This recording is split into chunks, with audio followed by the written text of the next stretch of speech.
Welcome back, everybody, to another episode of Let's Get Pairing. I'm your host, Tripp, of course, as always, and today we are going to be smoking the Stillwell Star Aromatic number 22. We'll have all the details for that and get to our pairings. But first, grab yourself a cigar, grab yourself a drink. Let's get pairing.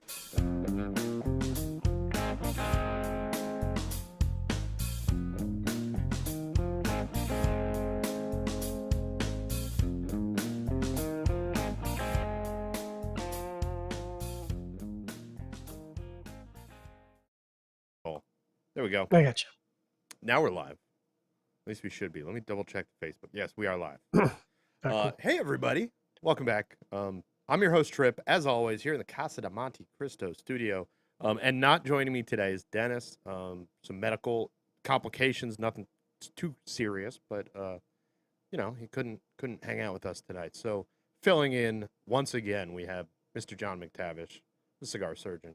John, how are you doing tonight, my brother? I'm doing all right. I was mentioning that we got a bit of a water issue in the city, so it's thrown a bit of a wrench in my week with washing, dishwashing, using the washroom. We're basically on water conservation. Mm-hmm. So the greatest way to conserve water, is by drinking, right? That's the responsible thing to do. Yeah, exactly. It doesn't make you pee more or drink more water or anything like that. Nothing like that. So I feel like I'm doing my part. Yeah, that's got to be pretty frustrating though, having an entire city underwater conservation. I mean, I don't think it's happened in the history of the city that I can remember, and I've been here for a long time. But that's all right. And it's worse than like once in a while we'll go under like a boil water notice, where it's like there's some sort of bacteria or contamination that's like just don't drink the water, boil it first. Yep. You can still take a shower. You can still flush the toilet. Whatever you need to do, you just need to boil your water. So not being able to use the water is a lot bigger problem. Yeah. Everyone's got to do the part. No watering the lawns, yada, yada, yada. Like I said, my responsible way to handle this is just drink some beer, drink some whiskey. Yeah. We've got a water line to our fridge, so I'm not running the taps excessively or anything like that. Taking Navy showers, which is appropriate because Steve's a Navy man, right? Steve Saka is the next Navy man. So he knows all about those Navy showers. Yeah. For those who aren't aware, a Navy shower is when you turn the water on just enough to get yourself soaped up.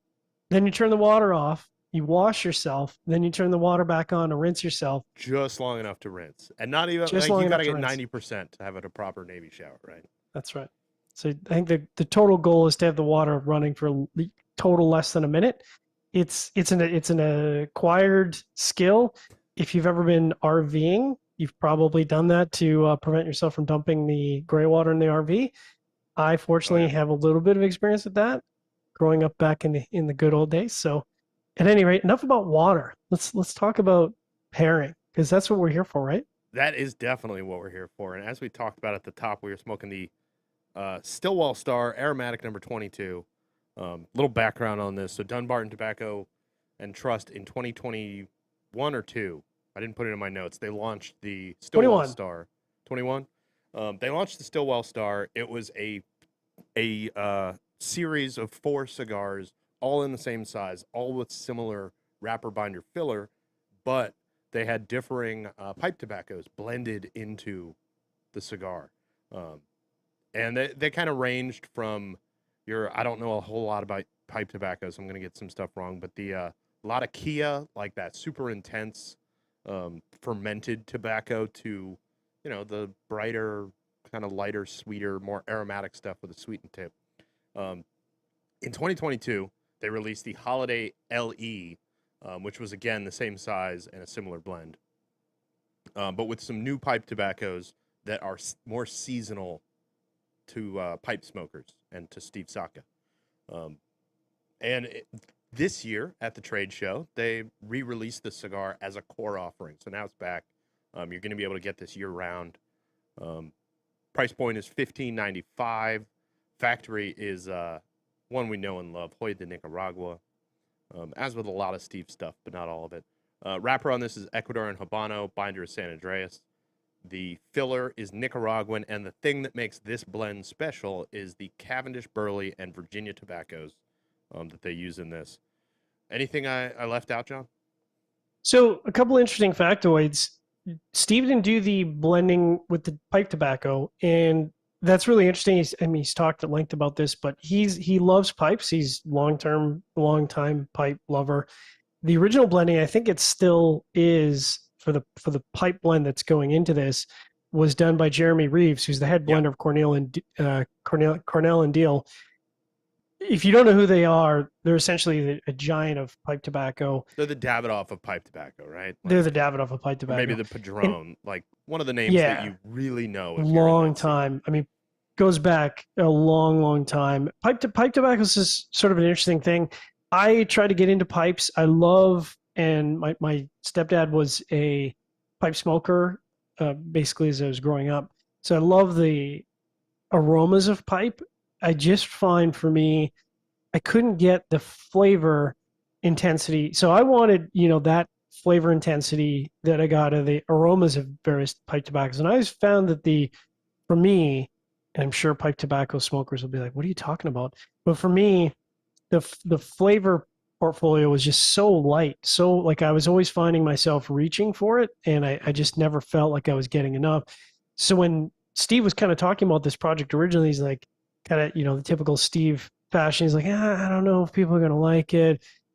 People are probably not going to buy it. I'm going to spend a whole bunch of money on this project, and it's just going to be a dud. And I'm going to have to can it after a year. Oh yeah, of course. As Steve does. I was very enthusiastic and very supportive from the sense of I love the concept. I feel like he's moving the dial for cigars in the sense of innovation. I can only imagine how complicated and painful it is to make pipe tobacco burn properly within a cigar, and to have enough as he says, enough pipe tobacco so that you're tasting the pipe tobacco, but not so much that it overwhelms the cigar. And then, of course, where Steve comes in is Steve has to find the right blend of cigar tobacco that pairs well with it and either isn't run over or isn't running over the pipe tobacco. So I think it's a really cool, fun experiment. And there's kind of an interesting twist. We were talking in the green room, kind of an interesting twist on this one. Do you remember? No? Yeah. I don't remember. He was previously using a sweet cap. Oh, right. And listen, I know lots of people out there love sweet caps. Sweet cap is used in a lot of flavored and infused cigars in the market. The huge offering sells way more than you would think. Certainly, way more than I would think. The problem is that I have a palate aversion to unnatural sweeteners. Not the artificial sweetener is the correct term, but unnatural sweetener. It's just my palate. It's like tasting. It tastes chemically to me, and I've never been able to do diet pop. I just find it gross. I can't do it. I can do like diet soda. I can drink, whatever like diet drinks. I drink like these the Circle. It's like a flavor packet that goes in your water bottle kind of thing. That's got like sucralose or something or stevia or whatever. I think only some of them have stevia, but anyway. I have no problem with artificial sweeteners in drinks most of the time, but for me, it's an immediate turnoff on a cigar. I cannot do it. So I was excited when past it. That's the big problem. Yeah, I can't look past it. Yeah, for me, it's never something. I guess I'm not a blender, but when I think about flavor, I'm thinking about, does this add to the overall experience, or does it take away from the overall experience? And for me, sweet caps always took away from the overall experience. So when he said at the show, yeah, you'll be happy about this, McTavish, you cranky, whatever, there's no sweet cap, I'm like, oh my God, this is fantastic. This is perfect. And the fact that it's regular production, even better. So cool project. Excited to be smoking it. I'm in kind of the same boat as you. I think I enjoy pipe tobacco more than you and smoking a pipe, but I am terrible at it. Like Mm, every time I've ever smoked a pipe, I've enjoyed it for 5 minutes, and then I get tongue bite, and then I can't taste anything for a mm. week, and then it's gurgling, and I'm getting grossness in my mouth, and like I can't keep it together with a pipe. Like I'm awful at it. Maybe I need a pipe Yoda someday to help me understand what I'm doing wrong. But It's a deep valley. It's yeah, a deep it's like a valley of skill that I skills. just can't build. So for me, this is like a cigar that's a good cigar with a little bit of pipe tobacco, and you kind of get a mix of both worlds, right? Yeah. Which I, th- was very I mean, I interesting. think I think there's a large section of well, maybe there's a significant section of cigar smokers out there who are also pipe smokers, and so Hmm. I think this very much. In fact, we have Jarrett Gurlid in the chat mentioning that he's a big fan of another brand that does a similar project to this, and there is a few companies in the market that does pipe tobacco in their blends, and certainly I know there's been some experimentation over the years. I think other brands that have tried it, it's been very short lived, and I think they haven't really found their ground. I think Steve has a pretty loyal following, and so I think his project's done obviously well enough for him to make this a regular production. But I think there is a significant portion of people who are dual use Yeah, tobacco users that definitely. are fans of this, and I can totally see why. I mean, this is only my first few, half inch, 3/4 of an inch, but this is nice. This is enjoyable for me, especially with that sweet cap. But that's the last time I'll talk about the sweet cap. Yeah, we'll shut up about that. We don't want to complain the whole time about it. Mm-hmm. I'm trying to like figure out flavor notes of the cigar, but I don't have as much of a palate for those flavors that I'm not used to from the pipe tobacco. Mm-hmm. So I'm having a hard time like turning them into words. Yeah, I'm getting the Virginia. I think the Virginia is the sweetness. I'm getting a lot Hmm. of just a really rich natural tobacco sweetness, a lot more than say a Connecticut shade wrapper, which delivers a lot of sweetness. This is more of a medium bodied sweetness that is sitting nicely in my palate without blowing out my tongue, without blowing out the flavor profile. I think there's a little bit of spiciness Yeah, underlying definitely. that, and I did have to do some research because I have not done a lot of pipe tobacco pairing, and I was going into this a little blind.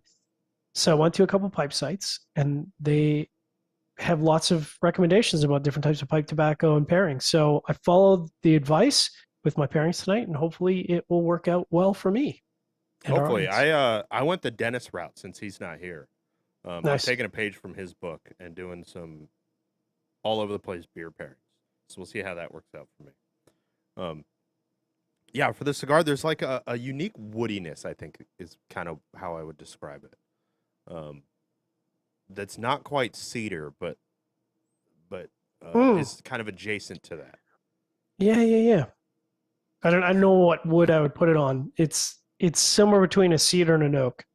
It Yeah, doesn't have like that bite of oak. maybe oak or pine or um, something along those lines. It's got like there's just a hint of like a not grassiness, but like that vegetal bitterness Right. on my palate.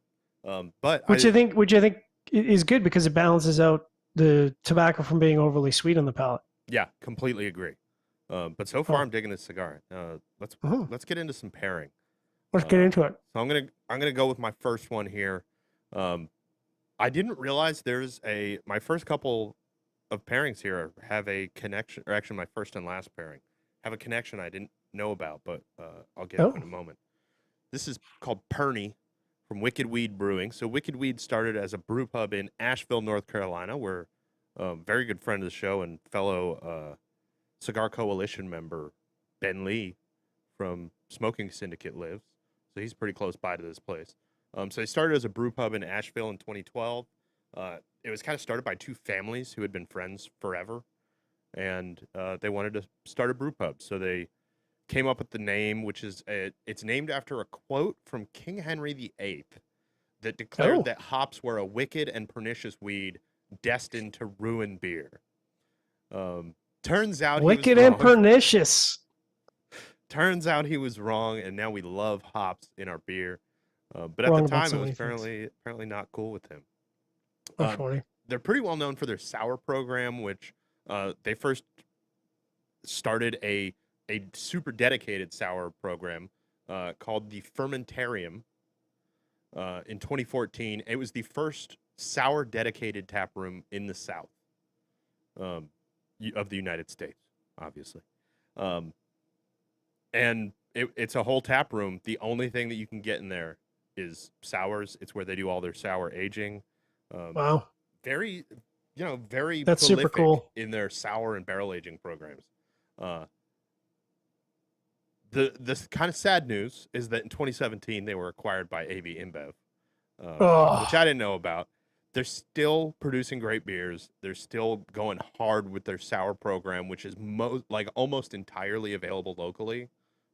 They don't distribute much of their sours, but they have I think it was 30 or 40 on tap at that Holy tap crap. room, which is crazy.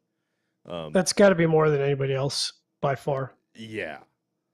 They're very deep in the sour program. Around here, I see this Wicked Weed Pernicious all over the place. It's kind of their flagship on the IPA side. So because of that connection with AB InBev, they have way better distribution than they did. So they're all over the place in the Southeast. Pernicious is named after that quote that I just talked about. I have a hop list here. It's hopped with Amarillo, Centennial, Columbus, Montueca, Pacific Gem, and Warrior hops. And then it is dry hopped with Amarillo, Citra, Galaxy, Mosaic, Montueca, and Pacific Jade. So that's 1, 2, 3, 4, 5, 6, 11 different hops in this beer. That's a lot of hops. Yeah. That's a lot of hops. They say pernicious. Pernicious is kind of the term kind of means ruined, or ruining. And they say that they named it that because it will ruin your palate for other beers or other IPAs. I don't know about that, but it's pretty good as far as IPAs go. And I'm hoping that it goes well with this cigar, because IPAs, as we know, are notoriously difficult to pair with, especially very something difficult. like this, which I didn't hold it up. This is kind of your classic IPA. This isn't any of that super intense West Coast or that super sweet and fruity Northeast hazy style. They do have a hazy variant of this, but this is just a kind of a classic middle of the road, light-bodied, medium-bodied maybe IPA. So I'm going to see how this pairs. Oh, and I forgot to mention the ABV because I forgot to put it in my notes. Yeah, you got to get that in there. I got to get that in there, but where the hell is it? I'm assuming it's got to be fairly high grav. 8. I'm going to guess 8 something. 8, 7, 8, 8. You're close. 7.3. Oh, okay. So not super high, but stronger than your average supermarket beer. Anything below an 8 to me is sessionable, but I'm a crazy Canadian, so what can you say? I'll talk about my first pairing. I went back to the well for a variety of reasons I'll get into. So first pairing, got to go with the Lagavulin. So we're going back to the well in this. This is the Lagavulin Nick Offerman edition. So this is his second release. I think it's a lot more interesting to me than the first release. So this is the one we've talked. I think I had this on the last show. This is the Offerman edition Guinness cask. So the story behind this is released in 2021. It's an 11-year Lagavulin, and then it's finished. Now here's an interesting thing. It was very difficult to find factoids, honest factoids.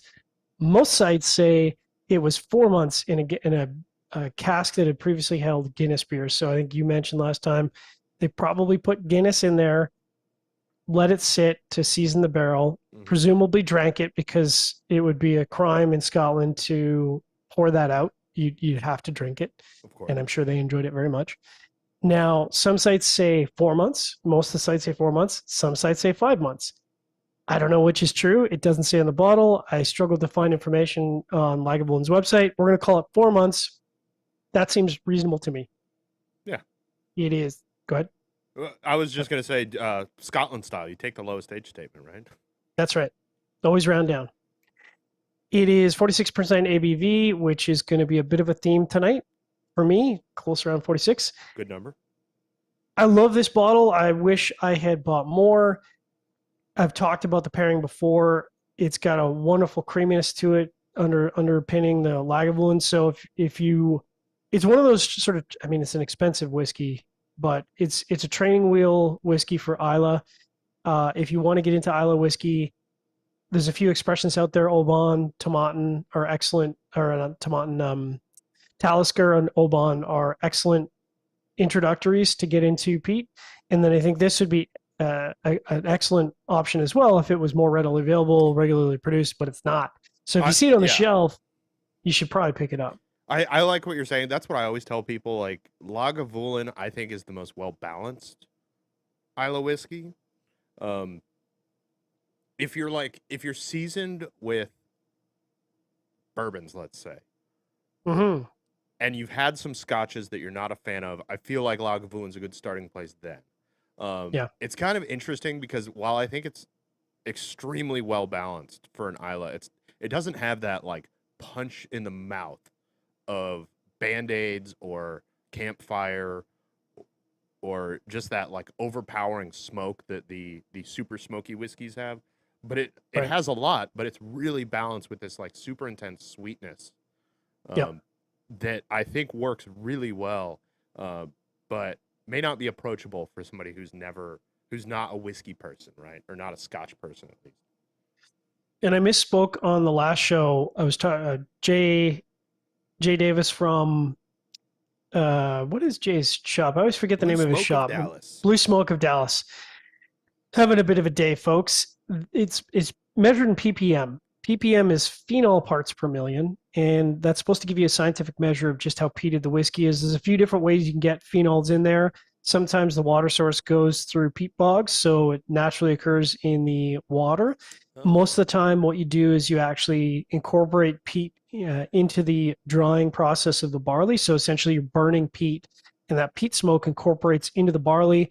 And then when you're making your grist or the mash, that phenol, those ppms essentially don't resolve out of the mash, and then they come through in the final distillate. And presumably depending on how high the ppm is, it's supposed to educate you and inform you as to how heavily peated that is. Now, the funny thing about that is that we've talked about this endlessly, but I think Lagavulin typically is around the 40 ppms, and I think Laphroaig is actually less ppms than Lagavulin, and then Ardbeg typically is a bit higher depending on the offerings, and then you can get into the Bruichladdich Octomores, which are 200, 180, 160, and yet I would not say one profile based on the ppm level is overwhelmingly peaty versus another. It seems that it tells you that the whiskey is peated, but it doesn't really inform me at all what the finalized flavor profile is going to be at all. Yeah, exactly.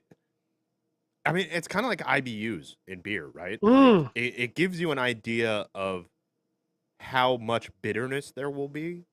But, you could have 100 IBU beer that's an absolute malt bomb. And so you barely taste the hops. All you're tasting is sweetness. And it's kind of just that balancing act that ppm has nothing to do with.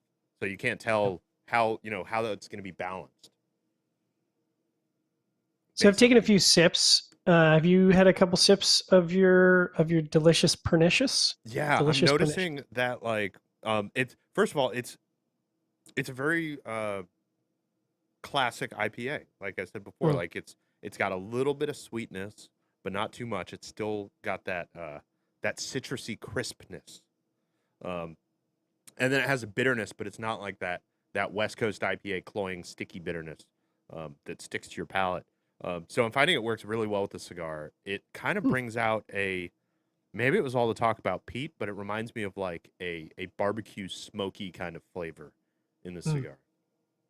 So that could be highlighting the burley that's in there, because I think burley is that sort of barbecue smoke, and I'm getting a little bit of that on the retro as it settled in. And once I think I'm catching up to you, because I started to get that more oaky quality, that heavy wood on the palate from the cigar.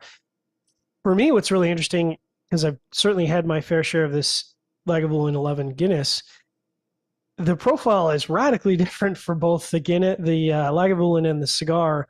The Lagavulin has that nice creaminess up front, but then it gives way to, I'd almost describe it as a barbecue rub seasoning. So you've got like a little bit of pepper, You've got a little bit of like Cajun seasoning, and then there's this undefined sort of salty, smoky character, and it's going really well with the cigar because I was worried I followed the advice of pairing, but I was worried it was going to overwhelm the cigar, but it doesn't. It actually brings out a lot more of that burley out of the cigar for me in the retrohale, and then I do get a lot more pronounced woodiness through the center of the profile. And I would say the only downside of this pairing is the creaminess, that sweetness from the Lagavulin is overwhelming the sweetness of the tobacco. So that sweetness from the Ecuadorian, presumably the Ecuadorian Habano wrapper, is lost a little bit. But I think together as a sum of the whole, it's an interesting pairing. I think it works pretty well. I'll be interested to sort of progress this evening and move into the next pairings and kind of see how they contrast and compare as well.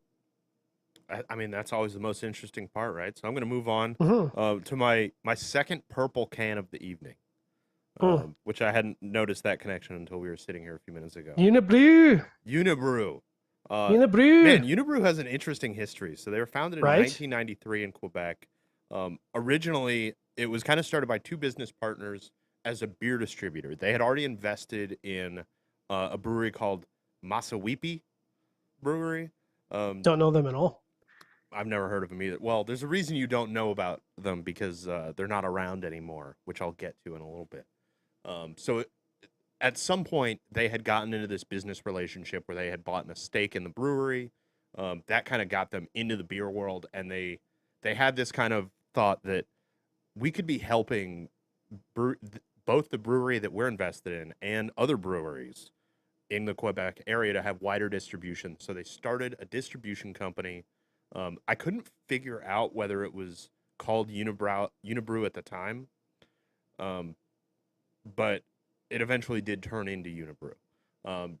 Unfortunately for them, well, actually, I guess fortunately, because things have gone pretty well. Some of the breweries they had started working with left the deal. I Damn. couldn't find any information on whether it was business related or breweries that weren't doing well or just Boy, those French are contentious people. yeah, exactly. Who knows? It could have been somebody made the wrong kind of butter sauce, used salted butter on something. French Canadians are ruthless. But True. they basically, after a couple years, their distribution business kind of fell apart. So they thought, let's just turn it into a brewery. So oh, and I forgot to mention when they started the Unibrew project, the distribution company, they divested from Masawipi. But when the other breweries left the project and they decided to shift to brewing, they partnered with Masawipi again and had them brew their beer. In 1993, they merged with Masawipi and it became Unibrew Brewery. Nice. They've pretty much always focused on Belgian styles. They're very heavily Belgian influenced, but kind of with a twist. This, as most people probably know, because this is the one you can find in random supermarkets around the world. Like, I've seen it all over the place, and sometimes it's in, sometimes you can find this stuff in, like, a gas station or something. It's bizarre how their distribution works out. But I've never seen it in cans until today. Usually it's those kind of bottles, big bottles. Yep. They're like, I don't know. Big tall ones. Tall boys. I'm guessing like 500 a milliliters, 23. Yeah, something like that. It's an odd size. Which is a lot. I mean, their beers are big, not necessarily in ABV, but they're big in flavor, and that style is not really something that I want to be drinking. What really is the equivalent of beer and a half. Yeah, it's a little heavy. Yeah, so I'm glad that they've decided to adopt the can. Yeah, and these are 16-ounce cans, which I think is an appropriate size for this. It is, like you said, a big beer. So La Fin du Monde, as I said, is their flagship. It means the end of the world, and it kind of has, what is that? Is that Quebec? Or is that an upside down I assume that's globe? the province of Quebec. That must be Quebec. Yep. But it's named after the belief hundreds of years ago that Europeans arrived at the Americas and thought they were arriving at the end of the world. Because they thought, this is the edge. There's no way it goes further. It is a Belgian triple inspired beer. From what I've read, it's pretty far from a traditional Belgian triple, which I haven't tasted them side by side, and I always think of this as a Belgian triple. But apparently, it's hoppier and or it's less hoppy, but more with more of that coriander and orange peel that they use in it, um, to give it kind of a a unique flavor compared to the actual Belgian beers. One thing I didn't know: this is the most awarded beer in Canada. No beer in Canada Wow. has won more awards than Le Fin du Monde, which is pretty incredible. Um, Mm-hmm. and as you said, these are not light beers, so this is a Mm-mm. 9% Belgian triple, um, brewed with spices. It says, and we know those spices include dried orange peel and coriander. May include something else. Who knows? Um, Nice lunchtime beer for Quebec. yeah, I'm I'm gonna take a couple sips, see how it pairs, because I'm very curious. But Yeah, yeah. I told you earlier, I saw this on the shelf and I thought, every time I see this beer, I think of you because we've shared it a couple of times on the show and in person, and it's just a great Canadian beer. Yeah. And for Quebec, probably one of my two favorite breweries. The other being Dieu du Ciel. I Mm. doubt that you can get Dieu du Ciel down in the States. Their distribution network is not as diverse, but Dieu I du have Ciel also. I have Have not you had seen it them? once here. Yeah. I have gotten it in Oregon before, but Oregon has like crazy, insane beer distribution. We get beers from Mm, Japan that nowhere else in the U.S. gets. nice. Yeah, I would say the only brewery that really compares to me is Dieu du Ciel, just because Dieu du Ciel, the master brewer there, is also he's got like 3 or 4 PhDs in different Wow. sciences, biology, molecular biology, a number of different things, chemical engineering, I think. And so he's just an absolute mad scientist. And so he has come up with just a wide range of really interesting takes on a typical standard of beer, whether it's a Belgian or whatever. And so those two beers are readily available for me because obviously in Canada, but also because Calgary gets really good distribution from the east. So those are beers that I can pick up off the shelf, and those typically are mainstays, especially Unibrow.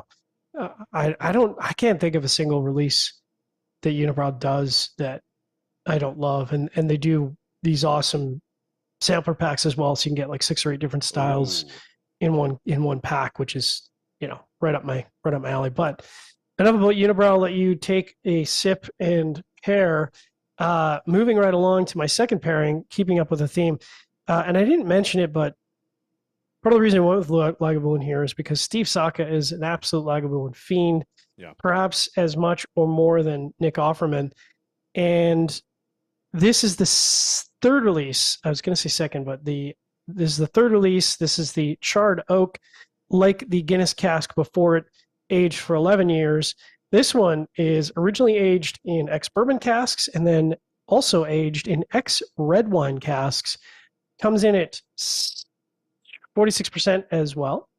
And I haven't had this in a little while, but I can tell you right off the nose, it's a radically different whiskey than the Offerman.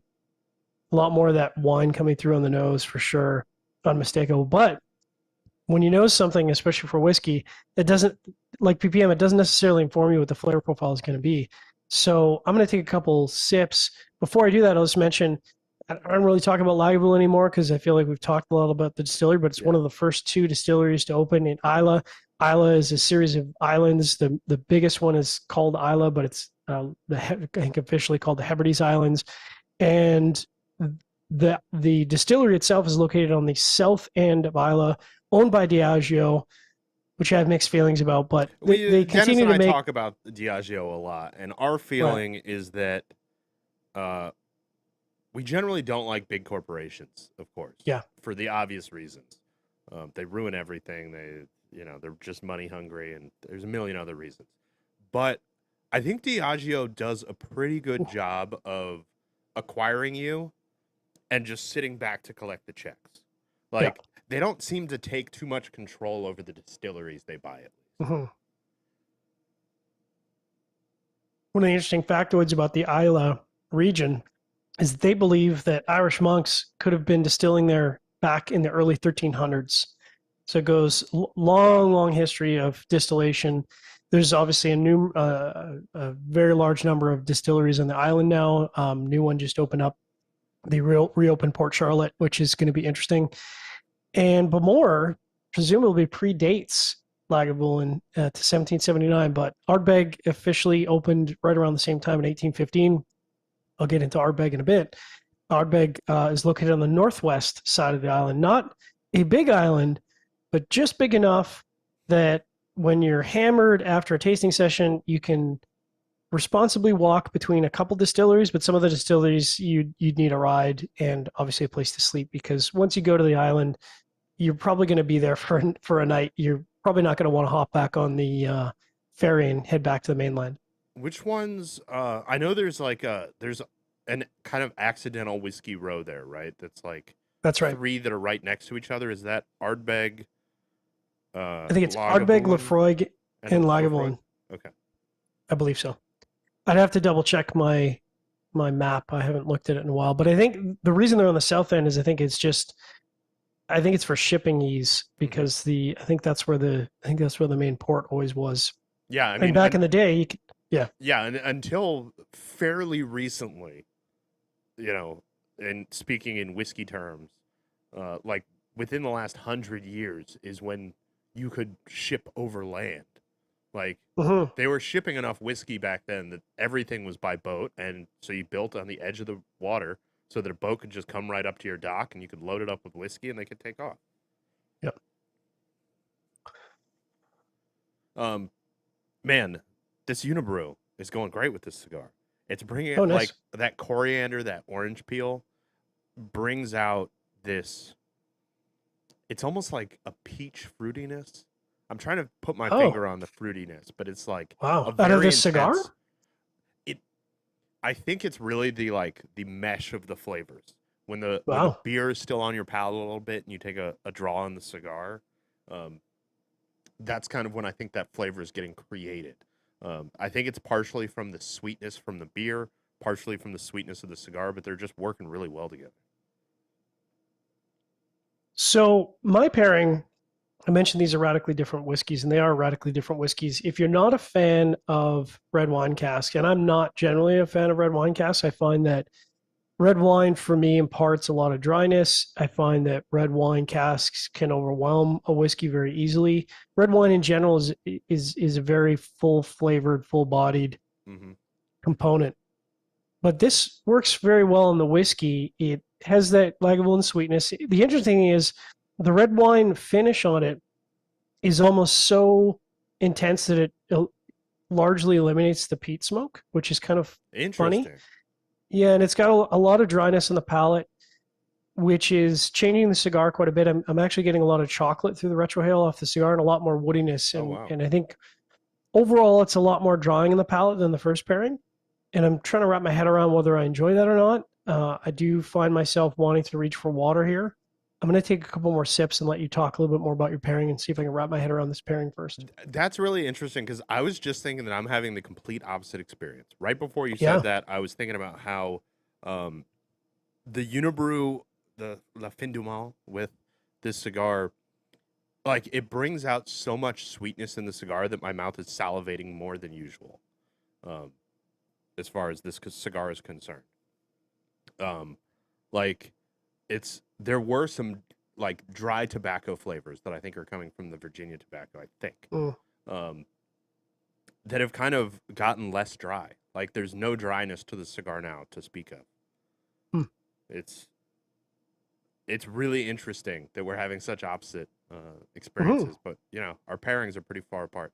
Now, I have a question about that one. So it's called the Charred Oak Edition. That's right. But they're aging it in red wine barrels. That's right. Are they charred oak red wine barrels? Because usually no, the ex-bourbon is the ex-bourbon is the charred oak. So okay. I think what they're doing is they're doing a rechar of that. I assume. I didn't have enough time to pull it up. That would make sense that they're doing a rechar of those barrels, and that's why they're calling it that. I'm wondering if maybe it's just their marketing people didn't think red wine barrel aged would sell well, so they decided to just go call it charred. Yeah, I don't even know what the rules would be around labeling. You probably can't incorporate red wine into the name, I would think, That because they're could be very why. strict. That could be why. Yeah, they're super strict about naming. So it's an interesting pairing. I'm not sure it's my favorite. I think what it does do is it isolates the Virginia tobacco quite a bit. So I'm getting, like I mentioned, a lot of wood off the cigar. Getting the Virginia tobacco is really dominant on the retrohale, which is nice because I can really identify it. It's just got this Hmm. wonderful complex tobacco note. And then as it finishes, I actually get a little bit of hay, which is odd because normally in a Habano wrapper, I wouldn't really say I get a lot of hay. Hmm. The dryness isn't as intense as when I started, so I think my palate's getting a little acclimated now. I don't think this is my favorite pairing, but it is an interesting combination just to sort of wrap my head around the various components as they match up or try to match up. Nice.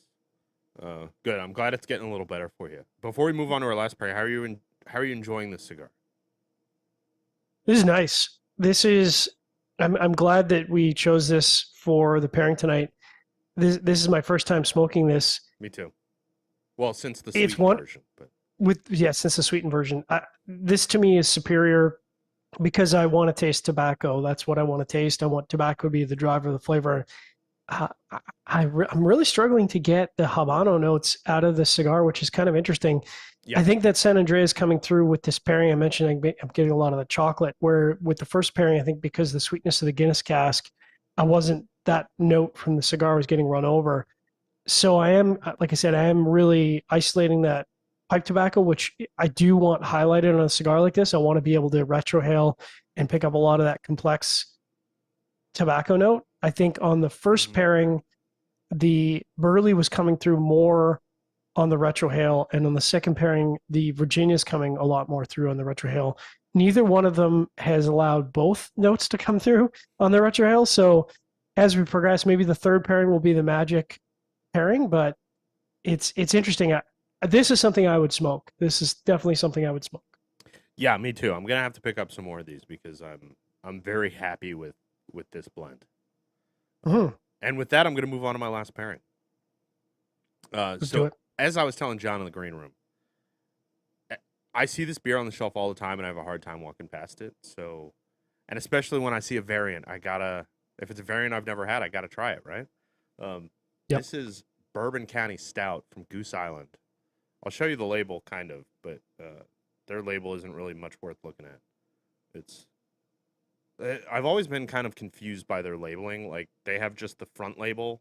So I mean, I guess this is the front where it's embossed, but Hmm. or debossed, but you can't really even see that. So it's a strange choice that the back label ends up being the front label, sort Yeah. of. Anyway, so Goose Island. Let's start with that. They were opened in 1988 in the Chicago area, an area called Lincoln Park. You may have heard of that area through a certain band who's from near there. And they were Might named have heard of after it. an island nearby. Originally, the owner was influenced by English brewing and pub culture, but things kind of evolved from there. As most people probably know, they were acquired by AB InBev in 2011. So I've got two beers here from Bastards. the great people over at AB InBev. Stop buying up breweries. I Stop know. it. Um, at least the one thing I have to say for Goose Island is it kind of annoys me seeing like Goose Island IPA everywhere. Um, Bourbon County, still pretty good. Still worth buying. And as long as they don't take that away, I'll be happy to keep buying it. But I don't usually go for Goose Island stuff, right? Because all I see around here is the IPA and the stout. Um, so Bourbon County Stout, everybody is familiar with it, but you may not be familiar with the backstory, or everybody's heard of it, I'd say. Um, it was actually one of the first bourbon barrel aged beers, possibly the first, but I don't think anybody really knows exactly, partially because um, Greg Hall, the head brewer who created it, doesn't know exactly when he made it. He kind of like, they were kind of making it for years, just as they made the first batch to celebrate their 1,000th batch of beer, Wow. and then they kept making it on an annual basis. And then after a few years, somebody said, "When was the first time you made it?" And he was like, "I don't know." So he's kind of narrowed it down to sometime between 92 and 95.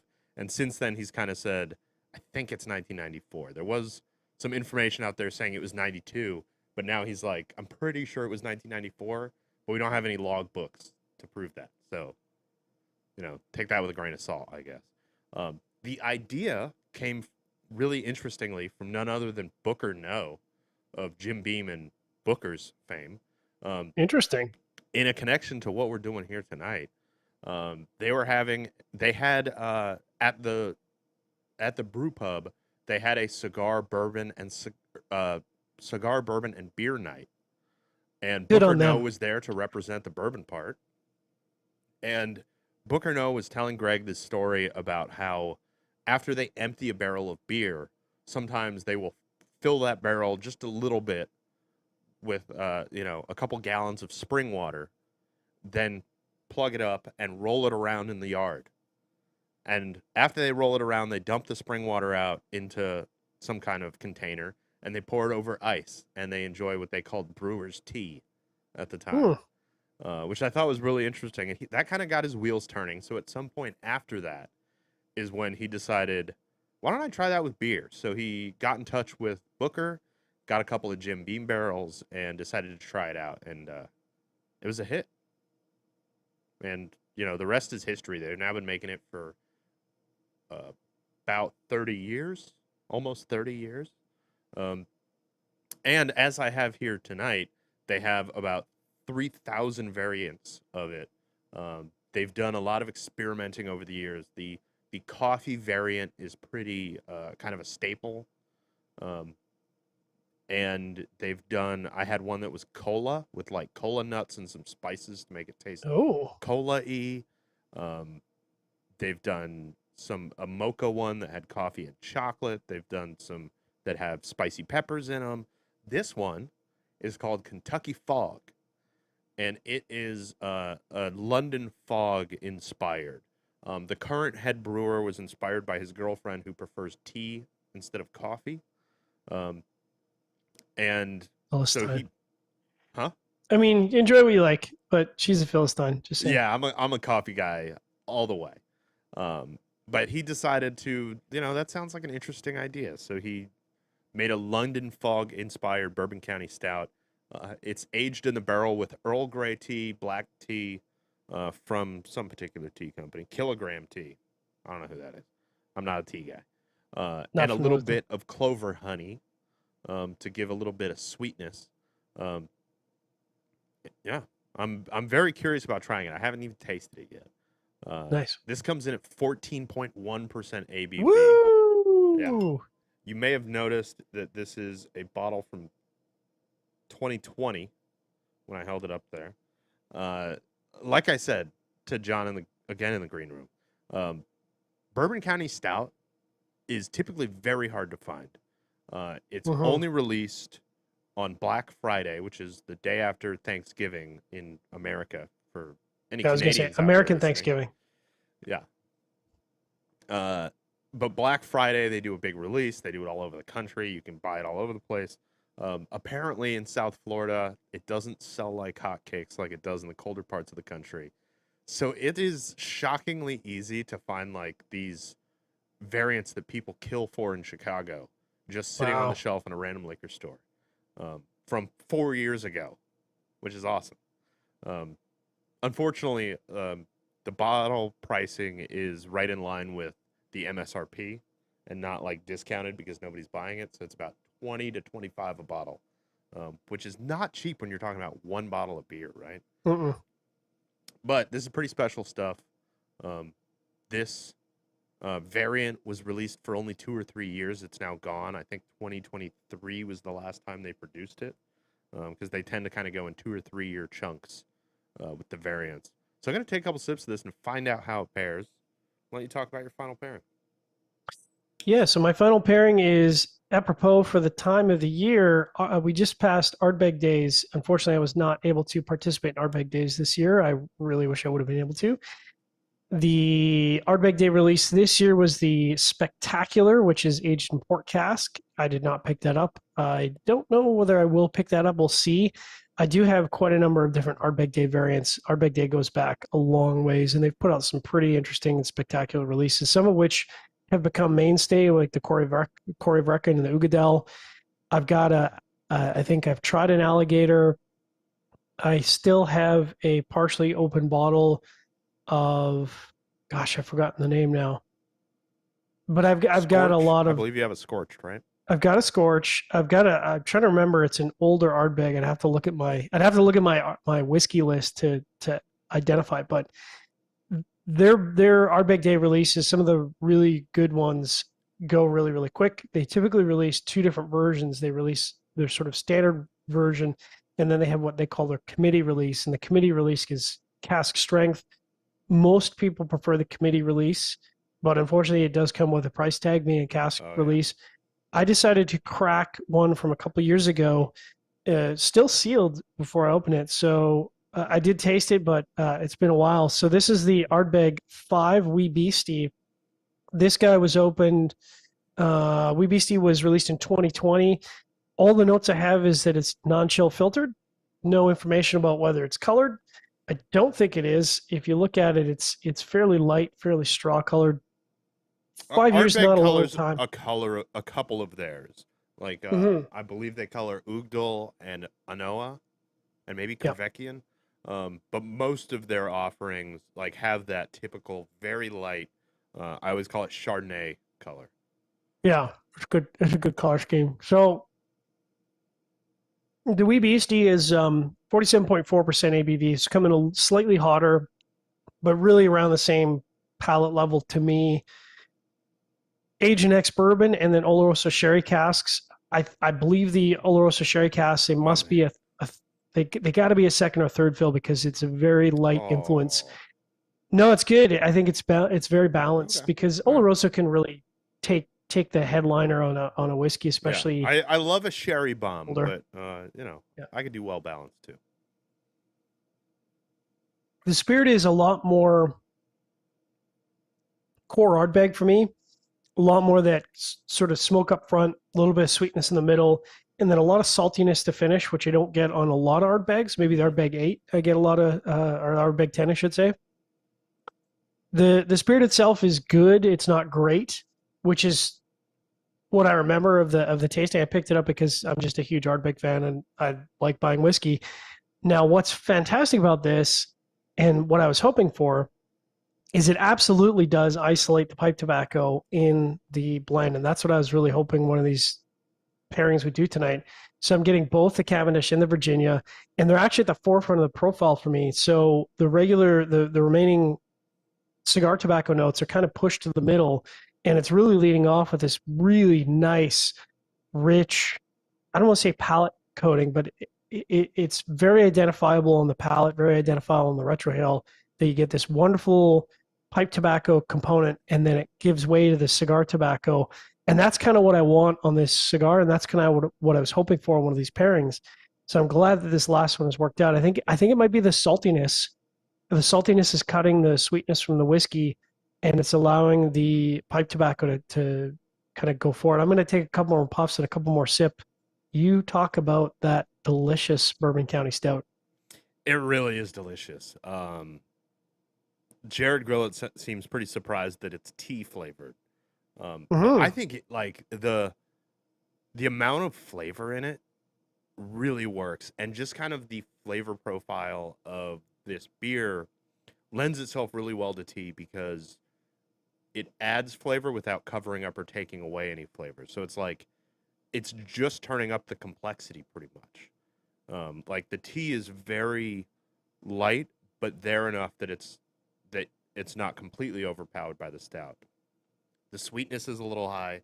I think that is why I'm having a complete opposite pairing experience to you, where this beer magically turned this cigar into a cigar. On the palate, there's no pipe tobacco, none. It's all gone. I still get it on the retrohale, but I think the super intense sweetness of this beer is like kind of coating the palate and covering up those subtle kind of, I mean, not super subtle, but those more subtle flavors of the pipe tobacco. So it's interesting for me. Sometimes a pairing will work both for the whatever you're pairing with and the cigar. Sometimes it'll be more on the beverage component or the food component. Sometimes you're it'll making be the more beer on the better. Sometimes you're making the cigar right. better. In this case, I think I'm definitely, it's like a 70-30, 65-35 split in favor of the cigar, which I'm totally okay with and kind of what I wanted. The spirit itself, I would just describe as it's a fine whiskey. There's nothing that this pairing is doing for the whiskey. It's definitely a peated whiskey. It's definitely an Islay whiskey, and the whiskey is fine. But it is 100% supercharging this cigar in all the right ways. I was mentioning that I was getting a lot more of the pipe component on the retrohale. As I progress and my palate acclimates, it's got a brilliant Virginia finish that is sitting on my palate between the draws, and just exactly the way that I would want a cigar like this to do to highlight that pipe tobacco. The saltiness is definitely wiping out a little bit of the sweetness of the Ecuadorian wrapper. I'm not getting any spiciness off the cigar itself. And so I think the pipe flavors are really carrying the front of the profile and the finish of the profile in just all the right ways. I do wonder if a Lagavulin 16 Distillers Edition or a Lagavulin 12 would be just one of their core offerings, might be a more appropriate pairing with this cigar. Or even, I do wonder if maybe it's a misstep not going with the Lefroy quarter cask, because they did have a quarter cask queued up, but I was worried that sort of iodine-y Band-Aid flavor would just mismatch with the cigar. But Yeah, I think that saltiness is Lefroy can be very overpowering to a cigar. Yeah. That was the first Scotch I ever loved was Lefroy 10. Wow. Yeah, shocking, right? That doesn't happen for a lot of people. I had tasted a couple Scotches, a couple Johnny Walkers, a couple Macallans and stuff like that, and I was like, I think I'm gonna stick with bourbon. And then about 15 years ago, I tried a Lefroy 10 and was like, that's the one. That's the one. And then I fell in love with Scotch. I think that's called being a natural, because my wife, who is a big whiskey fan and a big Scotch fan, I remember when we were talking early on, she couldn't even be in the same room when I opened up a peated whiskey. Like it would, the aromas, the aromatics, that peated aromatic would drive her from the room. And now she's kind of drinking, well, I mean, the Lagavulin bottles are technically hers. So Lagavulin is kind of her peated whiskey. I hope she doesn't watch the show, so you drinking them. No, she doesn't have any interest in cigar stuff. She loves me. She doesn't love cigars, as she says. And she's a very patient woman, so it works well for me. And she doesn't mind when you drink Scotch. That's right. Well, as long as we share. That's you got to pour one for each. That's the trick. But she's really gotten into peated whiskey, and I think that happens sometimes if you drink whiskey long enough, you'll get a taste for it, and then you'll sort of come to really appreciate peated whiskey. I mean, I have to be in the mood for a peated whiskey, just like I have to be in the mood for a Speyside or a Highland. It's not necessarily what I'm craving. I don't necessarily have a favorite. All of that to say, this Ardbeg's working really, really well for the cigar. I'm going to probably go back through my rotation here, but I would say so far the Ardbeg is winning the competition. I mentioned that I wasn't getting a lot of spiciness off the Ecuadorian Habano wrapper, but I think as my pairing goes, there is a bit of a delayed Ecuadorian Habano spice. It's very, very delayed. So you get that kind of Virginia sweet tobacco, just a wonderful depth and complexity on the palate. And then as the palate kind of clears, there's almost like that, you know how if you smoke a broadleaf, you get that spiciness at the back of your throat. So I'm getting a little bit of spiciness at the back of my throat, but it's a very light plus level. Yeah, and so I think, I wasn't really getting that on the first two drams, but I'm going to take another sip, and then I'm going to kind of work my way through again and see if I'm being honest about these pairings. I've been working my way through, and it was kind of incredible how when I went back to the IPA, like the cigar just woke right back up. Like all of those pipe tobacco flavors just came right back. and were nice and intense. I started getting that sweetness you're talking about from the Virginia, that kind of like funky smoke from the burley. Mm-hmm. And then I'm just going back to the La Fin du Monde now because, I gotta give it another shot too. But so far, that was my favorite one, my favorite pairing.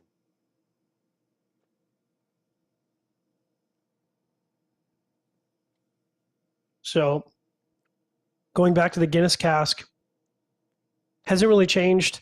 Definitely get the still getting that spiciness off the whiskey. It does mute the pipe tobacco quite a bit. I think it's an okay pairing, but it doesn't do much to highlight the cigar at all. I don't think.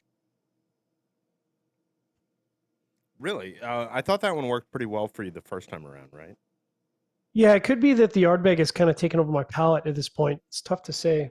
Yeah, that's very possible. That happens with, your more intense whiskeys. You can sometimes Yeah, I need a always little bit of recommend water. finishing. Yeah, in fact, it's not a bad idea. Not good for radio. I'm gonna take a little bit of water here and see if I can reawake my palate. That's why we have Audacity. Heck So yeah. that we can take a second, take it back a notch. And podcast listeners don't even know. It's like we just ramble on incessantly with no breaks. I'm trying to decide, like, both the IPA and the Belgian are working really well, and I'm trying to decide which one I think is better. I think the spice level on the Belgian, not like spicy spice, but that like coriander and the baking spice is very intense. So I'm kind of leaning towards the IPA for the moment, which is kind of shocking. Like, That is a shocking. cigar that works with an IPA is shocking on its own. Don't let that pairing go. So now that I've taken a sip of water, it is back to where the burley is the forefront of the retrohale. So it's not where the cigar position is because I'm about halfway through the cigar, just over halfway. The burley is definitely coming out again as it was originally. Virginia is almost completely wiped out. I really struggle to get the San Andre tobacco note in there. I think that peat is kind of running it over. So I'm going to move on to the charred oak here, take a couple sips and take a couple puffs and see how that stands up. Man, most of the time, I am a very slow, like, used cigar smoker. Yeah. I can smoke a Robusto for 2 hours without a relight. Mm-hmm. For some reason, when I'm on a show, I smoke like Denis. Maybe Denis rubbed off on me, but I have this this compulsion to make sure my cigar doesn't go out. So I feel like I'm puffing on it more than usual. And I'm almost done with this thing, man. It's like 2 inches left. I mean, I guess technically I'm in the middle of the final third, but feels like the end, you know? Yeah. So this is definitely a repeat of the experience. The charred oak edition of the Lagavulin Offerman. Virginia's back. The wood is back. It's very drawing on the palate. I think that's the whiskey that's doing that. That red wine cask. I do find red wine cask very the drawing on the palate. Tannins in red wine can really have that drying effect on your palate, right? Yeah. So that's for sure my least favorite pairing of the night. I mean, it is interesting from the perspective of, it's curious that the first pairing highlights the burley, the second pairing highlights the Virginia, the last pairing highlights both. But that the dryness on the palate is an unpleasant experience. I think that's one of the things when you're blending cigars, you got to be really careful about. You don't want to be too dry on the palate. And so I think when you're pairing, it's kind of the same thing. Unless you're really in the business of selling whiskey or selling beer, you really don't want to have a dry palate. And yeah, that's not a, yeah. Because if you have a dry palate, you drink more. Get it? Mm-hmm. Get it, everybody? Sorry, go ahead. So it's all right, but it's not great. It doesn't do the cigar any service. It doesn't do the whiskey any service. I'm going to take another sip of water, and then I'm going to try that Ardbeg again because I think that Ardbeg's going to be the belle of the ball tonight. Nice. Man, going back through it, the La Fin du Monde really works really well, but I'm a little overpowered by the spices along with this cigar. Normally I love the intensity of this beer, but I think it's just a little much for the cigar. I'm gonna try the Bourbon County Stout again, but I don't have high hopes that it'll work with the cigar. Like, the beer is incredible. It's creamy. It has those layers of tea on top of the already very intense and complex flavors of Bourbon County Stout, which is fantastic. But it just hasn't been working with the cigar so far. But I'm gonna try it out one more time while you talk about your last pair. I do wonder if something like a Pilsner would have been an interesting pairing, because Pilsners being so light, I wonder if a Pilsner would have been one of the magical combos with pipe tobacco, just because Pilsner is so clean on the palate, but they've got that really nice body finish that maybe that would have done a good job of highlighting the pipe tobacco. But like I said, I kind of went through some pipe sites to get a sense of what they recommend for pairing, and they really recommended something on the smokier side. I think there's no question after going through the run again that Ardbeg Wee Beastie is the right pairing here. Wow. So yeah, it does make me wonder if a Oban 14 or a Talisker Darkstorm or Talisker 12 maybe would have been a better pairing choice, because I think the Talisker specifically has got a lot of nice saltiness with light peat. And so I wonder if that might be a more even-bodied spirit to go with this cigar.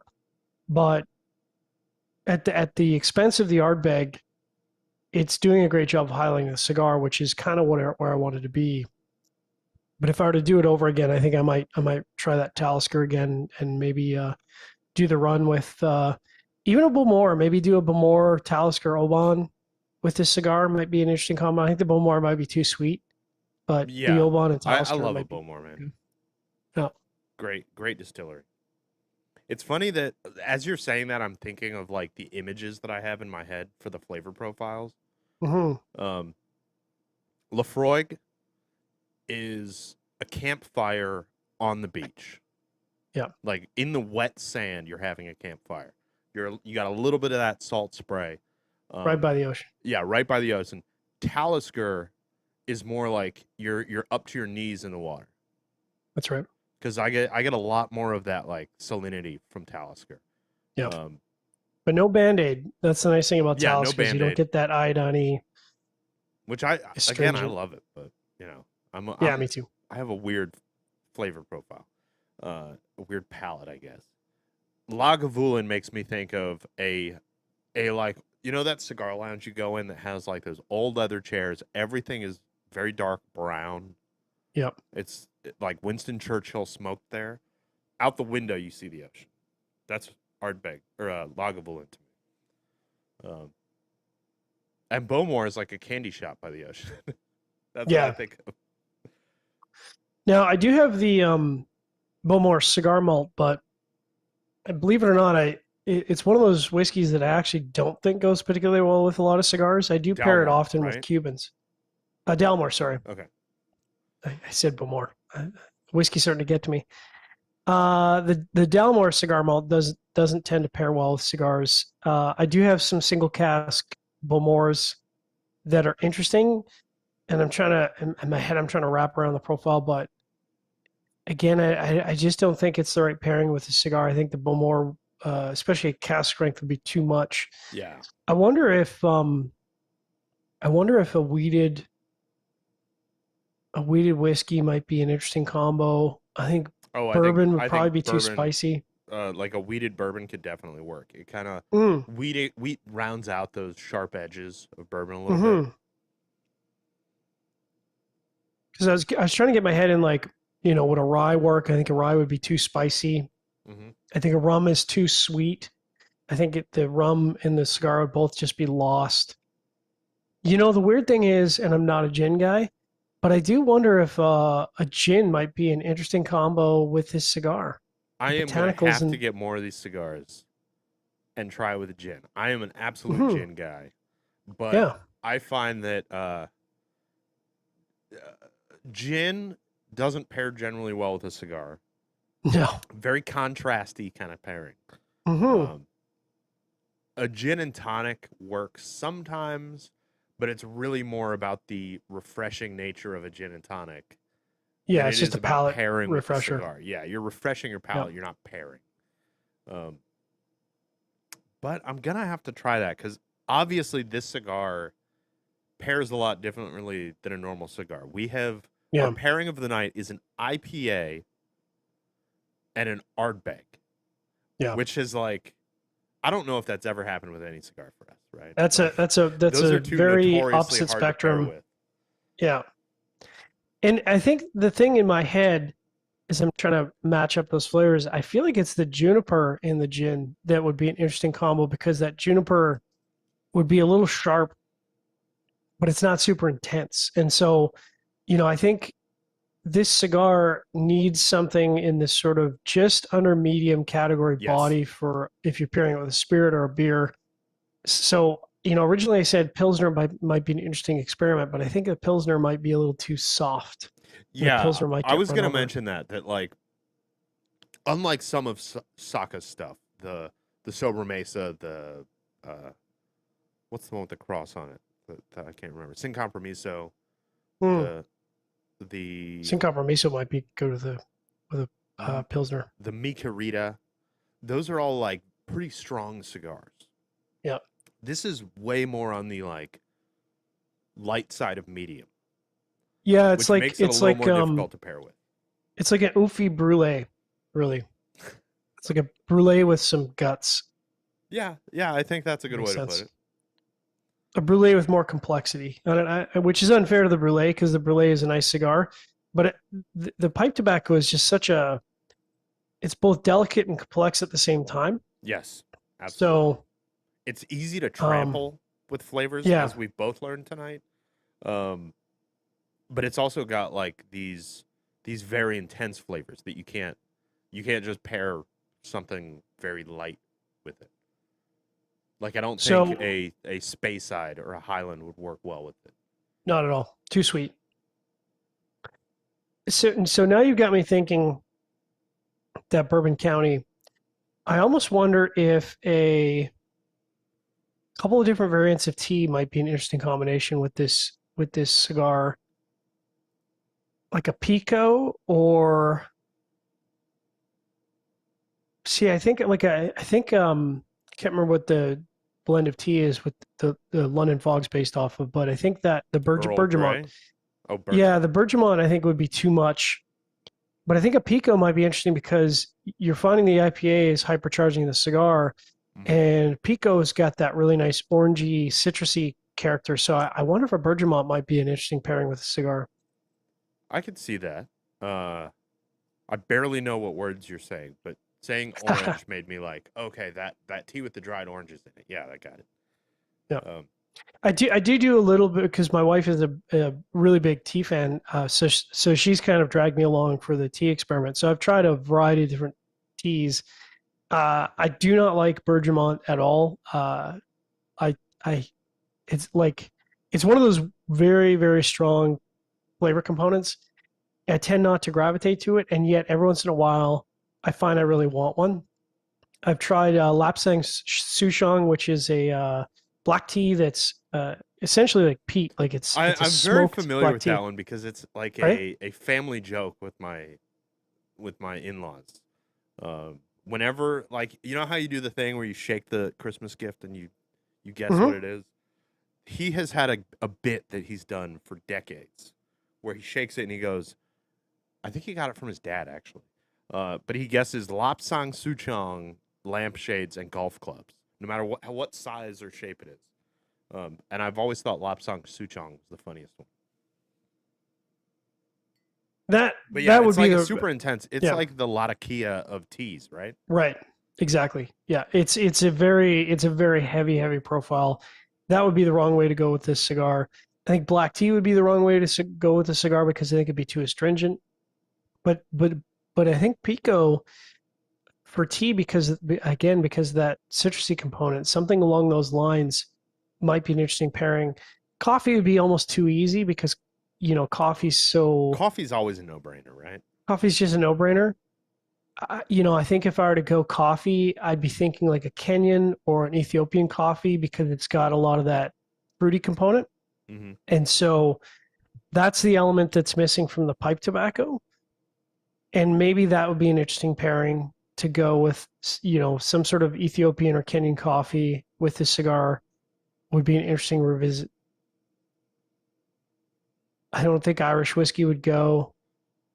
It's an interesting cigar. I think I want to revisit the cigar with a couple different unusual pairings. Yeah, I agree, and it's as we both talked about at length, it's a very good cigar. Mm-hmm. I really enjoy the blend of this cigar. Those pipe tobaccos really shine. It really kind of gives you the experience of a pipe with the form factor of a cigar, which is exactly what I'm hoping for with a cigar like this. Yeah, I think I need to get a lot more into the Stillwell Stars because I think he said the English one was the one that's the toughest for people to wrap their heads around. I think is what he said.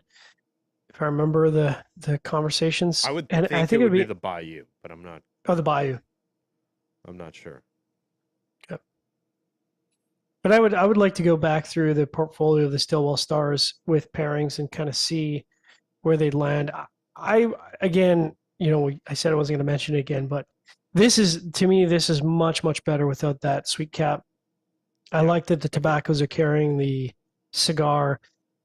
To me, that's kind of where I want to be at. I know that it's a very popular thing, but I like that there's enough body here for the tobaccos to carry that cigar without that sweet cap.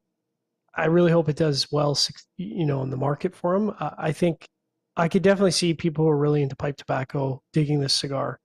Yeah, absolutely. Especially if they're cigar smokers. Yeah. And for the sweet cap, man, if you could make the sweet cap last 15 minutes, I feel like I could live with it. The problem is it lasts the whole cigar. Like, it never goes away. I never stop tasting it. I taste it when I wake up the next day.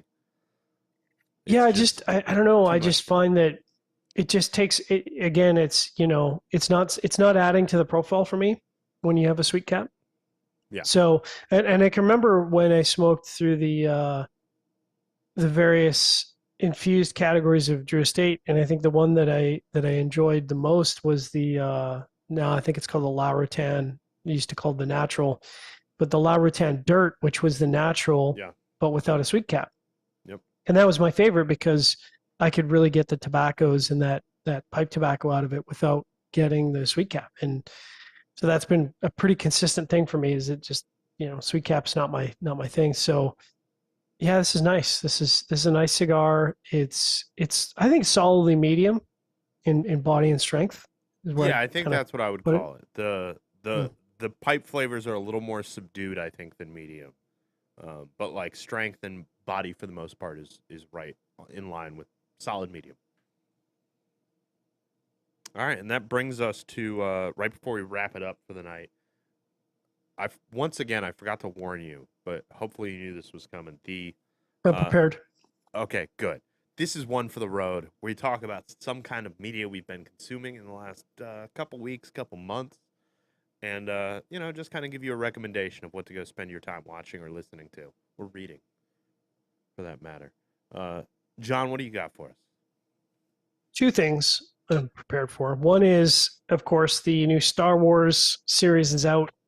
If you're a Star Wars fan, you probably want to check it out. It's the Acolyte series. Man, I wish that I had a chance to check it out so far. I'll tell you why in a second, but I'll let you tell us. All right. I'm not going to spoil anything about it because I hate spoilers. It's fun. I think there's some contentious components of it, but you kind of have to move past your fan base a little bit and just kind of enjoy the ride for what it is. It's got Carrie-Anne Moss, a huge fan of Carrie-Anne Moss, not just because she's a complete smoke show, but because I think she's a great actress. She's kind of one of the lead actress in the show. The production value is very good. I like that it's outside of the canon or outside of the time frame of what they've been doing the last few years for Star Wars. So it's set. It's kind of nice to get like a little break from that, right? Yeah. So they're kind of delving more into the history of the Jedi, and I think they're they're leaning into that Jedi component a lot more in terms of their history and the ethos, which is upsetting some people, Yes, I've perhaps seen that. because super fans or whatever. But I think it's worth checking out. There's 2 episodes out so far. And then I'm doing a rewatch of a series that I discovered was canceled, which makes me very upset. It's called The Time Traveler's Wife. I don't know if you've watched that or not. I did not know that was a show. Yeah. I read the book and I saw the movie. The movie's terrible, even though I love the movie was pretty bad. Eric Rachel, Bana's great, but Rachel McAdams and Eric Bana. Rachel McAdams. But it's a love bad her. movie. I think it was Eric It's Bana, a bad right? movie. I think it was Eric Bana. Okay. Yeah, even the 2 of them couldn't save that movie. It was terrible. My wife was not wanting to watch this series, but after spending so many years together, I was like, you have to watch this series. I know you're gonna love it. And so we watched the first episode, and now she's hooked, and so now we're watching it. I've already watched through the entire series. It's been canceled, which makes me so upset. I hope that Netflix or somebody picks it up, but the acting in it is fantastic. It's got the actress from Game of Thrones, Rose. Oh, right, Rose something, what's her name? and the lead actor, who I can't think of the name of because I've had 3 whiskeys, but I didn't think much of his acting in the different things that I've seen him in. But Rose Leslie and Theo James. Rose right? Leslie, yes, she's fantastic. The dynamic range of the sort of emotional component that she brings to the show is excellent. She has to carry like basically 25 years of life, which is a very hard thing to do for an actor. Yeah. The male lead, I've seen him in other things, and I think it was just a measure of what he was given for a script that I haven't enjoyed his work, but he is outstanding in the series. And I like that they throw hot water on a lot of the tropes that are around time travel. Mm-hmm. But the writing is excellent. You should definitely watch through the series if you haven't. If you enjoy sort of time travel, sci-fi, whatever, it's really, really well done. I hope that it gets picked up again by Netflix or somebody, and they get extra seasons. They probably won't, but it's a fairly, at least you're not left hanging per se on the last episode of the season. You can kind of walk away from that and go, okay, well, it's still a good viewing experience. But those are the kind of 2 media that I've been consuming lately that are standing out for me. What about you, Trippy? What have you been consuming? First, I gotta say I love it. I'm gonna check out Time Traveler's Wife because I really enjoyed the book. I didn't realize they made a TV show. Theo James, if you enjoyed him, check him out in The Gentleman. Oh, interesting. I have not watched The Gentleman. It is. I mean, I did it as my my one for the road months ago when it first came out. But I'll just give it a little plug here. It's classic Guy Ritchie in a TV show format. All of the like ridiculous characters and crazy circumstances that you always see in Guy Ritchie movies, especially like the old Guy Ritchie, the Lock, Stocks, and the Snatches. And then you have like it's classic Guy Ritchie. It's running around London, meeting all of these crazy, interesting characters, and then at the end, everything comes together into a giant pile of shit that the main character has to deal with. Just fantastic, and he's the lead in that. So it's called The Gentleman. The Gentleman. It's on Netflix in the U.S. Hopefully, it is in Canada too. Yeah, I'm sure. Well, I sail the high seas, so if it's not available on Netflix, I'm sure I can get my hands on it, no problem. But yeah, no, I really didn't enjoy Theo James in a lot of the stuff I've seen, and like I said, I really appreciate his acting range in The Time Traveler's Wife. He kind of starts off a little shaky, maybe, or maybe it's just the script in the first episode, but by the end of the first episode and then carrying on for the rest of the show, his range is excellent. The supporting cast is excellent. My wife has read the book, and so I think there's a lot of stuff they did in the show that they didn't do in the book, but it's one of those things where they've got a strong core story to work on. And the things I think they've added for the TV show have really, really done a great job of making it approachable and a lot more complex and interesting as a TV show versus a book. Nice. All right, I'll get to mine now, but I also have another TV recommendation for you. Nice. That I think you'll love. Nice. Mine is called Under Paris. It Oh, just I've hit heard of this. Yeah, Netflix yeah. last week. Right. It's the shark thing, right? It's a shark movie. I love shark I movies. think, dude, I think this movie comes the closest to being Jaws since maybe Jaws. Um, Wow. this is the best. I mean, not this doesn't say a lot. This statement. I talk about every week. I'm a horror movie fiend. I watch pretty much You are. everything in the horror genre. You and my good buddy Charles, and maybe Robbie are the sort of three guys who are huge I love horror, man. horror fiends. Yeah. I'm all about it. Uh, and this is the best shark movie in decades. That is not a big statement because I think the Nice. last great shark movie was like Deep Blue With Sea, LL which Cool is J. a pretty bad movie. Yeah, the Was one with was LL Cool J. Yeah, was that? Yeah. that's the one. That was fantastic. But that's not a great movie, right? Like No. it's very It's fun, but it's not a campy. great movie. Yeah. Yeah. This is the closest to come to that since that, right? That's what I'll say. It's the closest to Jaws since Deep Blue Sea. Like it is an actually interesting shark movie that has wider implications and stuff. And man, the ending was awesome. I loved the ending of this movie. Nice. And I hope to make another one. But check it out. It's on Netflix if you have a Netflix subscription. The other thing that I wanted to recommend to John, because I think you'll love this movie, because I know you. I'm not a hardcore sci-fi guy, but I love sci-fi. I'm a hardcore sci-fi guy. Have you heard of Dark Matter?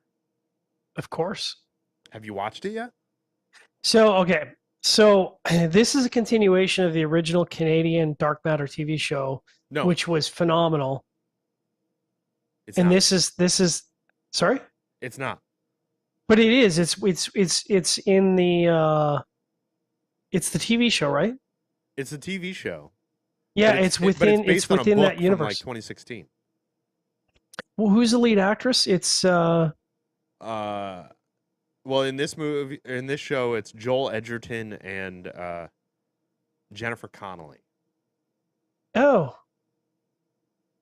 Okay, maybe it's not what I'm thinking of. This then. is not connected to the Dark Matter you're thinking of. So this is a book by Blake Crouch, who's a great sci-fi horror. Listen, I don't know if you know this about me, but I love Jennifer Connelly. She was kind of one of my first crushes, and so all you have to say is Jennifer Connelly's in it, and I'm gonna watch it. And it's been on my sort of do I want to invest the cycle, because I've been watching a lot of TV shows lately, so I'm like, do I want to queue this up and start watching it? I'm gonna watch it. The only reason I watched the Snowpiercer TV show was because Jennifer Connelly was in it. So Well, yeah, you're gonna like this because it's actually a good show. nice. Well, that certainly helps. I appreciate when the show doesn't suck. So this show is about a guy. I'm gonna spoil the first episode for you, okay? Yeah. Because there's no setup for this that doesn't include spoiling anything. Other than it's really good. That's like the setup if I'm not spoiling anything. If I'm spoiling a little bit, a guy is a teacher. He used to be really smart. He was a scientist. And at some point he decided, actually at a very specific point, he decided, I'm going to choose family over career. And he becomes a teacher at or a professor, I guess, at a university. And he kind of lives his life knowing that he could have done some things, but he chose family, and he's very happy with that. One day, he gets kidnapped, thrown into a box, and wakes up in a reality where he made different choices. Right. And he has to try to figure out what the hell's going on. Yep. And it's Apple, very, right? very Apple good. TV? It's on Apple TV. I've been kind of saying to myself for years, this needs to be a TV show, because they had said Nice. at some point they were going to make a movie out of it, and it's too big. It's one of those stories that's like too expansive to tell in a movie. Yeah. And it's really good. And it hasn't gotten to the crazy part yet because we're still watching it week to week. It's still coming out. But the end of this is going to be insanity if they go the same way as the book. Nice. And also, the other huge thing about this is the TV show. The head writer is the writer of the book, the author of the book. Oh, that's awesome. Which is like, I don't know if that's ever happened before, other than maybe Game of Thrones, where he was actually involved with the TV show. Hmm. But like the fact that he's the head writer of the TV show goes a long way in like when they diverge from the story of the book. They're not doing it the way TV shows and movies usually diverge, where you're Right. like, all right, well now it's not the same thing. This is just kind of expanding the story. The last thing I'll say, it's not out yet, but we've kind of briefly talked about it, which is Alien Romulus, Yes, and I I cannot wait. cannot, I cannot wait. It Ridley Scott is producing the. I've been following the project because uh, to say that I'm an Alien super fan would be probably underselling it. At one point, I had various bootleg copies of the various Aliens TV show. There was like the Aliens VHS, the Aliens Cinematic, Aliens Directors. There was an Aliens Laserdisc, Hmm. and at one point I must have owned 10 or 11 different copies of Aliens because they're all various cuts. And I'm a huge fan of the series, even though the extended movies, the Prometheus and whatever Covenant was not great. Not I still great. watched it and I've watched it multiple times. Yeah, that's the But thing is Alien, like when you're that big of a fan, it's kind of like Star Wars. Like when you're a fan of right? Star Wars, it's like, I mean, yeah, the prequels are bad, but I But saw I'll the still first watch one them, 7 times in the movie theater. right? That's how it is with Exactly. Alien for me too. So Alien Romulus, they're really leaning into the roots where they're going back to the sort of aliens sort of style, but they're I think going to be more in the alien ethos where it's a lot more horror based, which I think is what really makes Alien a great show, a great movie is that Hmm. you've got this great horror component. And it's terrifying. I mean, truly, Alien at its core is a horror movie, and they're Yeah, going I to mean, make it a TV it's series. literally a slasher movie. Like it's the same It's a slasher formula as movie. a slasher movie, That's right. but in space, and it's Yeah, incredible. yeah. And so they've gone to these great lengths to make the face huggers out of robots. So they've got these robotic face huggers, and I'll tell you, just watching the behind the scenes video that they've released some clips about the face huggers and how they move. Just watching it, even watching the clip, knowing that this is just a robot, it was absolutely terrifying to see this thing crawl along the floor and crawl along the wall. Like it just every part of you is like, oh no, that's not good. So I think they're going to have a huge hit on their hands. I think it's going to be horror fans are going to be huge fans, sci-fi fans are going to be huge fans. Unfortunately, it doesn't release till 2025. But with Ridley Yeah. Scott at the helm, I think it's going to be a blockbuster. Well, I think and it's going to be fantastic. I think the thing that goes the furthest for me is that Ridley Scott is producing, but not doing all the writing and directing, Right. which he did for Covenant Well, and Prometheus. yeah, and that's where I think it took a big. He's like George Lucas. George Lucas's best He's work an is idea when man, George is. right? He's an idea man. He's a producer, but when he gets someone else to direct, someone else to handle the sound, someone else to handle the casting and the scripting, then it becomes something super special. And I Yeah. think this is where that's going to land. But unfortunately, we won't be talking about it until sometime late next year. Yeah, that's a bummer, but I'm still very looking forward to it. I can't wait. I, I'm gonna. In the meantime, I'm gonna queue up Dark Matter. I'm gonna queue up Under Paris, and I'm gonna check it out. All right, and I'm gonna watch Time Traveler's Wife with my Got wife to. eventually. I meant to mention this earlier. I haven't been able to watch The Acolyte yet, or Star Mm. Wars Acolyte, I guess is the title, because a pipe exploded in my son's room, so my son is sleeping in our room while the construction goes on. So we don't have TV time at night like we're used to. Mm. So all TV is on hold until sometime this week when my son's room is done and we get to put back together. And But the it's Acolyte not the came night. out the day after that happened. It's not the 1980s and 1990s anymore. So the great thing about that is that it'll keep, and you can still watch it after. Once Exactly. you miss the broadcast, you're not going to have to wait 10 years for it to be released on VHS, which is really nice. Well, So we've started. My son has gotten into like watching adult shows with us. He's 11. mm, Um, but there's a couple shows like not super adult. We're not letting him watch Game of Thrones with us. But we watched, I don't know, some mystery thriller kind of show, and he got really into watching it with us. And so he was like, Nice. "You can't watch the last episode without me." And I was telling him, like, when I was a kid, my mom loved X-Files, but she was too afraid to watch it Oh, alone, so it was a family show. nice. And my brother and I loved it, but it was like at 8 p.m. or at 9 p.m. on Sunday Yep. night. You are On on Sunday the night. couch, you're watching Yep. TV, you're not talking, you're not writing things down, you're not reading a book, you're not playing your Game Boy, because if we miss 5 minutes of this, we have to wait for it to come out on VHS in 3 years. So it's not happening. And, like, he was kind of in shock that, like, wait, you couldn't pause it? Why No wouldn't pausing. you just pause it or just play No it bathroom later? breaks. It's like, yeah, no, that didn't happen. You had to run to the bathroom. You had 2.5 minutes at a commercial break when they would tell you about the latest Cheerios flavor. And then That's- one of your man. family members yell at you while you're in the bathroom. It's back on. Get back here. Yeah, exactly. Yep. And it's just so foreign to kids today because now you can just pause anything. Yep. Anyway, we went on a tangent for the last 30 minutes or so. We did. But it's been fun. Thank you, everybody, for watching, for listening, for checking out the podcast. We appreciate you guys out there. Thank you for John for joining me. Appreciate you, brother. I know it's a tough ask to tell you to drink whiskey and smoke Oh cigars on no! a Sunday Drink night. and pair cigars. I hate it. I know it's tough.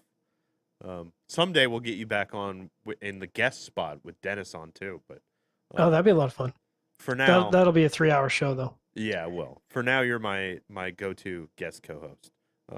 Since you were, as some people may or may not know, you were my co-host for a long time in the early days. Long time.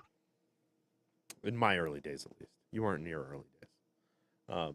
But thank you for joining us. Thank you for hanging out with us. Thank you for filling in, John. I enjoy getting pairing always. Yeah, exactly.